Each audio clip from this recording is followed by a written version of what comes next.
Hello viewers, welcome back to my YouTube channel Let's Talk Literature. இன்னைக்கு நம்ம tradition and individual talent அப்படின்ற ஒரு literary criticism ஒர்க்கை தான் பார்க்க போகிறோம்.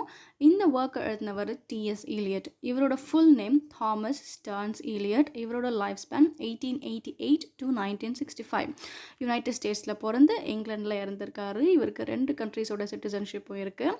இவரோட ஆக்குபேஷன் பார்த்தீங்கன்னா முதல்ல இவர் எசேஸ்டாக இருந்தார். அதுக்கப்புறம் poet, playwright, literary critic இந்த மாதிரி நிறைய ஃபீல்ட்ஸில் ஒர்க் பண்ணியிருக்காரு.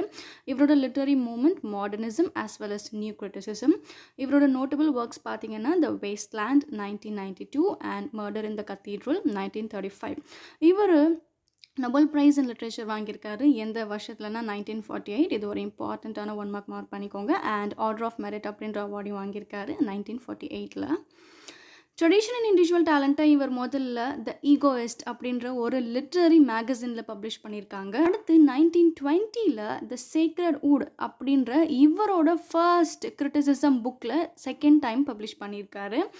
அண்டு இது மட்டும் இல்லாமல் இவரோட மற்ற புக்ஸான செலக்டட் ப்ரோஸ், செலக்டட் எஸ்ஸேஸ் இந்த மாதிரி நிறைய இடத்துல பப்ளிஷ் பண்ணியிருக்காரு. இந்த ஒர்க்கை கம்ப்ளீட்டாக 3 பார்ட்ஸாக எழுதியிருக்காரு. பார்ட் 1ல் ட்ரெடிஷன்னா என்ன அப்படின்றத பற்றி சொல்லியிருக்காரு. அண்ட் பார்ட் 2ல் இம்பர்சனல் போய்ட்ரியாக எப்படி இருக்குது, அதை எப்படி எழுதணுன்றதை பற்றி சொல்லியிருக்காரு. அண்ட் பார்ட் 3 சின்னதாக கன்க்ளூஷன் கொடுத்துருக்காரு. அண்ட் இந்த ஒர்க்கில் இவரோட ஒப்பீனியன் ஆன் போய்ட்ரி எப்படி எழுதணும், ஒரு போய்ட் எப்படி இருக்கணும், அண்ட் ட்ரெடிஷன்னா என்ன, ட்ரெடிஷனை ஃபாலோ பண்ணி எழுதுறது என்ன அப்படின்றத பற்றி சொல்லியிருக்காரு. ஸோ இப்போ நம்ம இந்த ஒர்க்கோட சம்மரிக்குள்ளே போகலாம். Tradition and individual talent. So இதில் இலியட் ஒரு கிளாசிக்கல் கிரிட்டிக் பேசிக்காக. ஸோ இவரோட ஒப்பீனியன், இவரை பொறுத்த வரைக்கும் ஆக்சுவலி போய்ட்ரினா என்ன, இப்படி தான் போய்ட்ரி இருக்கணும், இப்படி தான் ஒரு போய்ட் எழுதணும் அப்படின்றத விஷயத்தை பற்றி சொல்லியிருக்காரு. ஒரு போயம் எப்படி இருக்கணும் அப்படின்னா சப்ஜெக்டிவாக இருக்கக்கூடாது, ஆப்ஜெக்டிவாக இருக்கணும். அதாவது தன்னை பற்றின பர்சனல் ரிஃப்ளெக்ஷன் எதுவும் இருக்கக்கூடாது, கம்ப்ளீட்டாக ஆப்ஜெக்டிவாக தான் ஒரு போய்ட் எழுதணும் அப்படின்ட்டு சொல்லியிருக்காரு. அண்ட் ஒரு போய்ட்ரியை படிக்கிறது மூலயமா அந்த போய்ட்டோட பர்சனாலிட்டி பற்றின ஒரு சின்ன ஹிண்ட்டும் நமக்கு கிடைக்கக்கூடாது. அவரோட பர்சனாலிட்டியை ரிஃப்ளெக்ட் பண்ணுறதுக்கான இடம் அது கிடையாது. அந்த பர்சனாலிட்டியெல்லாம் ஒழிச்சு வச்சுக்கிட்டு அவர் அந்த போயமை எழுதணும் அப்படின்ட்டு சொல்லியிருக்காரு. அதுக்கு இந்த மாதிரி ஒரு போயம் எழுதினா தான் அது ஒரு நல்ல போயம். ஸோ இந்த மாதிரி போயம் எழுத தெரிஞ்சுக்கணுன்னா முதல்ல அவங்க ட்ரெடிஷன்னா என்ன, ட்ரெடிஷனை ஃபாலோ பண்ணி எழுதுறது எப்படின்ட்டு கற்றுக்கணும் அப்படின்ட்டு சொல்கிறாரு. ஸோ இங்கே ட்ரெடிஷன்னா என்ன அப்படின்ட்டு நமக்கு ஒரு கேள்வி வரும். இங்கே இவர் என்ன சொல்கிறார் அப்படின்னா நிறைய கிரிட்டிக்ஸு நிறைய போயட்ரிஸை கிரிட்டிசைஸ் பண்ணியிருக்காங்க. இது ட்ரெடிஷ்னலாகவே இல்லை, இது ட்ரெடிஷ்னலாக இருக்குது அப்படின்னு சொல்லியிருக்காங்களே தவிர ட்ரெடிஷன்னா என்ன, ட்ரெடிஷனை ஃபாலோ பண்ணி எழுதுறதுனா என்ன அப்படின்ட்டு எந்த ஒரு கிரிட்டிக்குமே பெருசாக எக்ஸ்ப்ளனேஷன் கொடுக்கல அப்படின்னு சொல்கிறாரு. ஸோ இவர் ட்ரெடிஷனுக்கு ஒரு எக்ஸ்ப்ளனேஷன் கொடுக்குறாரு.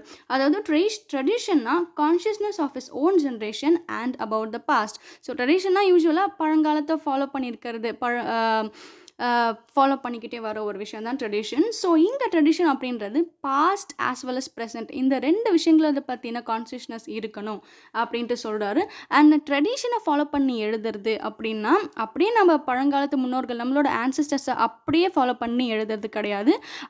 ட்ரெடிஷன் அப்படின்னா பாரம்பரியம். ஸோ ஒரு நல்ல போயட்ரி எழுதுகிற ட்ரெடிஷனை தெரிஞ்சு வச்சுக்கணும் அப்படின்னு சொல்கிறாரு.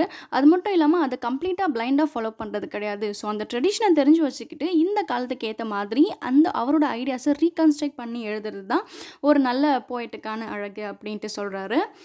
அண்ட் இது ஜஸ்ட் லைக் தட் வந்துடாது. இதுக்கு நிறைய ஹார்ட் ஒர்க் தேவை, நிறைய செல்ஃப் சாக்ரிஃபைஸ் தேவை. இவருக்கு ஹிஸ்டாரிக்கல் சென்ஸ் இருக்கணும், பாஸ்ட்டை பற்றி நிறைய தெரிஞ்சுக்கணும், டெட் ரைட்டர்ஸை பற்றியும் தெரிஞ்சுக்கணும், அது ரொம்ப முக்கியம் அப்படின்ட்டு சொல்கிறாரு. டெட் ரைட்டர்ஸ் பற்றின சென்ஸ் இவருக்கு இருக்கணும் அப்படின்ட்டு சொல்கிறாரு. ஒரு ஒரு ஆர்ட்டை க்ரியேட் பண்ணுறதுக்கோ ஒரு போய்ட்ரி எழுதுறதுக்கோ வெறும் இனோவேஷனும் க்ரியேட்டிவிட்டி மட்டுமே பத்தாது, அதை தாண்டி இன்னும் நிறைய இம்பார்ட்டண்ட்டான ட்ரைட்ஸ் இருக்குது. அதுதான் இந்த ட்ரெடிஷனை தெரிஞ்சு வச்சுக்கிறது, அவரோட பாஸ்ட்டை பற்றி தெரிஞ்சு வச்சுருக்கிறது, டெட் ரைட்டர்ஸை பற்றி தெரிஞ்சு வச்சிருக்கிறது, இதெல்லாம் முக்கியமான விஷயங்கள் அப்படின்னு சொல்கிறாரு. ஆல்சோ ஒரு ஒர்க்கோட குவாலிட்டி, அதோட தரத்தை நம்ம எப்படி மதிப்பிடுறோம் அப்படின்னா ஒரு ஆர்ட்டை அது கிரிட்டிசைஸ் பண்ணுறது மூலியமாக தான். ஸோ கிரிட்டிசிசம் அப்படின்றது ஒரு ஒர்க்குக்கு ரொம்பவே முக்கியமான விஷயம். ஸோ ஒரு கிரிட்டிக் எப்படி ஒரு ஒர்க்கை கிரிட்டிசைஸ் பண்ணணும் அப்படின்ற விஷயத்தையும் ஈலியட் சொல்கிறாரு. அதாவது ஒரு கிரிட்டிக் ஒரு ஒர்க்கை அவரோட அந்த ஆத்தரை பேஸ் பண்ணி, ஒரு போய்ட்டை பேஸ் பண்ணி அந்த ஒர்க்கை கிரிட்டிசைஸ் பண்ணக்கூடாது, அந்த போய்ட்டோட பர்சனாலிட்டியை வச்சு அந்த ஒர்க்கை கிரிட்டிசைஸ் பண்ணக்கூடாது, அந்த போயமோட கண்டென்ட், அதோட குவாலிட்டி, அதோட ஐடியாவை வச்சு மட்டுமே தான் அதை கிரிட்டிசைஸ் பண்ணணும் அப்படின்னு சொல்கிறாரு. இந்த ஆத்தர்னால இந்த போயம்க்கு பெருமை வரக்கூடாது. இந்த போயம்னால தான் இந்த ஆத்தருக்கு இண்டிவிஜுவாலிட்டி கிடைக்கணும், பெருமை கிடைக்கணும். ஸோ ஒரு ஆர்ட் இந்த பொயட்ரியை வச்சு தான் ஒரு ஆத்தருக்கு பேரு, ஃபேம், இண்டிவிஜுவாலிட்டி இதெல்லாம் கிடைக்கணும் அப்படின்னு சொல்றாரு. ஸோ ஒரு குட் கிரிட்டிக் வந்து ஆப்ஜெக்டிவ் கிரிட்டிசிசம் தான் பண்ணணும் அப்படின்ட்டு சொல்றாரு. So if a poem does not have value, அப்போ அந்த ஆத்தருக்குமே வேல்யூ கிடையாது. போயம்க்கு வேல்யூ இல்லைன்னா ஆத்தருக்கும் வேல்யூ இல்லை. ஸோ ஆத்தர் ஒரு பெரிய ஆளாக இருந்தால் அதை மதிப்பிட்டு அதை வச்சு நீங்கள் போயட்ரியை புகழ்ந்து பேசாதீங்க அப்படின்ட்டு சொல்கிறாரு. அண்ட் இந்த மாதிரி ஆப்ஜெக்டிவாக எழுதுறது, பர்சனாலிட்டியை காட்டாமல் எழுதுறது, அவரோட ஃபீலிங்ஸை வச்சு மட்டுமே எழுதுறது, இந்த மாதிரி வே ஆஃப் போய்ட்ரிக்கு இவர் ஒரு டேர்ம் கொடுக்குறாரு. அதுதான் டீபர்சனலைசேஷன்.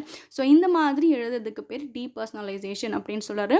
இவர் என்ன சொல்ல வர்றாரு அப்படின்னா, போயட்டோ ஒரு ஆத்தரோ ஒரு மீடியம் தான் ஒரு ஆர்ட்டை வந்து ப்ரொடியூஸ் பண்ணுறதுக்கு. அவர் ஒரு மீடியம் தானே தவிர்த்து அதுவே அவரே வந்து கம்ப்ளீட்டாக ஒரு ஆர்ட்டில் இன்வால்வ் ஆகக்கூடாது. ஜஸ்ட் அவர் ஒரு கருவி மாதிரி to transfer feelings into an art அப்படின்ட்டு சொல்கிறாரு. இதுக்கு ஒரு நல்ல கெமிக்கல் ரியாக்ஷனை எக்ஸ்ப்ளனேஷனாக கொடுக்குறாரு. அதாவது 2 கேஸஸ், அதாவது sulphur di oxide and oxygen, இந்த 2 கேஸஸுமே கேட்டலிஸ்டான பிளாட்டினமோட ப்ரெசன்ஸில் சேர்ந்து சல்ஃபரஸ் ஆசிட் அப்படின்ற ஒரு கேஸை ஒரு விஷயத்தை ஃபார்ம் ஆகுது. இந்த ப்ராசஸ்க்கு எது ஹெல்ப் பண்ணுது அப்படின்னா பிளாட்டினம் அப்படின்ற ஒரு கேட்டலிஸ்ட். ஆனால் கேட்டலிஸ்ட் ஒரு கருவியாக அங்கே அந்த மாற்றத்தை உண்டு பண்ணுற ஒரு விஷயமாக இருக்கே தவிர அந்த பிளாட்டினம்க்கு எந்த சேஞ்சஸுமே நடக்கலை. ப்ளஸ் சல்ஃபரஸ் ஆசிட் கூட அந்த பிளாட்டினம் போய் மிக்ஸ் ஆகலை, அது தனியாக தான் இருக்குது. இந்த ப்ராசஸ் நடக்க அது ஹெல்ப் பண்ணியிருக்கு, அது ஒரு மீடியமாக இருந்திருக்கு, அவ்வளோதான். ஸோ இந்த ஈக்குவேஷன் கூட நம்மளோட போயட்ரி கம்பேர் பண்ணுறாரு. எப்படின்னா இந்த 2 கேஸையும் இமோஷன்ஸ் அண்ட் ஃபீலிங்ஸை கம்பேர் பண்ணுறாரு. அண்ட் கேட்டலிஸ்டாக மைண்ட் ஆஃப் த போயட், ஒரு போயட்டை கம்பேர் பண்ணுறாரு. ஸோ இந்த இமோஷன்ஸ் அண்ட் ஃபீலிங்ஸை ஒரு ஆர்ட் ஒர்க்காக கொண்டு வரது யார்? Poet. He is just a catalyst, அவர் ஒரு கருவி தான். கடைசியில் ஃபைனல் ப்ராடக்ட் என்னென்னா poem with no trace of poet's personality. எப்படி பிளாட்டினம் சல்ஃபரஸ் ஆசிடோடு சேராமல் அது தனியாக தன்னோட வேலையை பார்த்து முடிச்சுட்டு தனியாக போயிடுச்சோ, அதே மாதிரி இங்கே மைண்ட் ஆஃப் த போயட் என்ன பண்ணணும் அப்படின்னா தன்னோட பர்சனாலிட்டியை அங்கே ரிஃப்ளெக்ட் பண்ணிக்காமல் அவரோட ஆர்ட் ஒர்க்கை கொடுத்துட்டு அங்கே அவரோட பர்சனல் ட்ரேட்ஸ் எதுவுமே கொடுக்காமல் இருக்கணும். இதுதான் ஒரு நல்ல போயட்ரி, இதுதான் ஒரு நல்ல போயட் அப்படின்ட்டு சொல்கிறாரு. இதுதான் ஒரு போயட்டுக்கு ஒரு இண்டிவிஜுவாலிட்டியை கொடுக்கும், ஒரு நல்ல குவாலிட்டி அவருக்கு சேர்க்கும் அப்படின்ட்டு சொல்கிறாரு. So business of the poet is to not find new emotions. இங்கே நியூ எமோஷன்ஸ்லாம் நீங்கள் கொண்டு வந்து ஒரு பெருசாக ஏதாவது டிஃப்ரெண்ட்டாக பண்ணணும் அப்படியெல்லாம் கிடையாது. ஆர்டினரியாக இருக்கிற எமோஷன்ஸையே நீங்கள் எப்படி உங்களோட க்ரியேட்டிவிட்டியை கொடுத்து ஒரு போயட்ரியை அழகாக க்ரியேட் பண்ணுறீங்களோ அதில் தான் உங்களோட குவாலிட்டி இருக்குது அப்படின்றத விஷயத்த சொல்கிறாரு. இமோஷன்ஸ் அப்படின்றது ரீகலெக்டட் இன் ட்ரான்குவலிட்டி அப்படின்றது பீஸ். ஸோ இமோஷன்ஸ் அப்படின்றது நீங்கள் வந்து அமைதியாக இருந்து ஒரு விஷயத்தை அப்சர்வ் பண்ணணும், அந்த எமோஷன்ஸ் உங்களுக்கு வந்து நேச்சுரலாக உங்களுக்கு கிடைக்கணும் அப்படின்ட்டு சொல்கிறாரு இந்த quote. Emotion recollected in tranquillity and a poet should be conscious about being his consciousness and unconsciousness. ஒரு போய்ட்ரி எழுதுகிறப்போ அவர் கான்ஷியஸாக இருக்காரா அன்கான்ஷியஸாக இருக்காரா அப்படின்ற கான்ஷியஸ்னஸ் அவருக்கு இருக்கணும் அப்படின்ட்டு சொல்கிறாரு. எங்கெங்கெல்லாம் கான்ஷியஸாக இருக்கணுமோ அங்கெங்கெல்லாம் மட்டும்தான் அவர் கான்ஷியஸாக இருக்கணும், மற்ற இடத்துல அவர் ரொம்ப கான்ஷியஸாக இருக்கக்கூடாது. தன்னை பற்றின கான்ஷியஸ்னஸ் அங்கே அதிகமாக இருக்கக்கூடாதே தவிர அங்கே ஆர்ட்டை பற்றின அந்த போய்ட்ரி அந்த ஐடியாவை பற்றின கான்ஷியஸ்னஸ் மட்டும்தான் அங்கே இருக்கணும், தன்னை பற்றின கான்ஷியஸ்னஸ் இருக்கக்கூடாது அப்படின்றத சொல்கிறாரு. அண்ட் இந்த ஒரு கோட் சொல்கிறாரு, அதாவது poetry is not a turning loose of emotion but an escape from emotion. It is not the expression of personality but an escape from personality. இங்கே 2 விஷயத்த சொல்கிறாரு.